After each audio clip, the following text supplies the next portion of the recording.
बिस्मिल्लाहिर्रहमानिर्रहीम। अस्सलाम वालेकुम। मैं प्रोफेसर हकीम फ़ारूक सीमाब हज़ारा डिवीज़न से आपसे मुखातिब हूँ। ये जो पौधा आपको दिखा रहा हूँ ये मको का पौधा है, जिसको हज़ारा डिवीज़न में मकामी तौर पर काचमाच का पौधा कहा जाता है।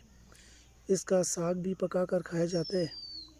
इसका अर्क भी बनाया जाता है, जो जिगर के वर्म को और जिस्म के वर्म को ख़त्म करने के लिए इस्तेमाल में लाया जाता है। अगर इसका साग पका कर खाया जाए तो उससे भी जिस्म का और जिगर का वर्म उतरता है। ये बहुत ही एक मुफीद अद्वियाती पौधा है, मको का पौधा। इसके फूल अभी नज़र आ रहे हैं सफ़ेद, और उनके अंदर पीले रंग का वो है।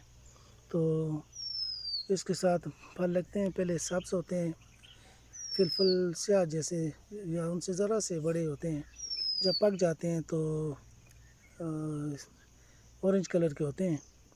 और इसकी दूसरी किस्म जो है, उसके फल इब्तिदा में जब ख़ाम होते हैं, कच्चे होते हैं, तो वो सब्ज़ी होते हैं, लेकिन पक कर वो काले रंग के हो जाते हैं।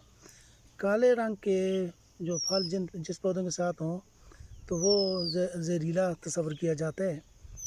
और जबकि ऑरेंज कलर वाले फल वाला जो पौधा है वो दवाओं में इस्तेमाल होता है, और इन्हीं पौधों का खुश्क करके 8 गुना पानी मिलाकर इसका अर्क निकाला जाता है।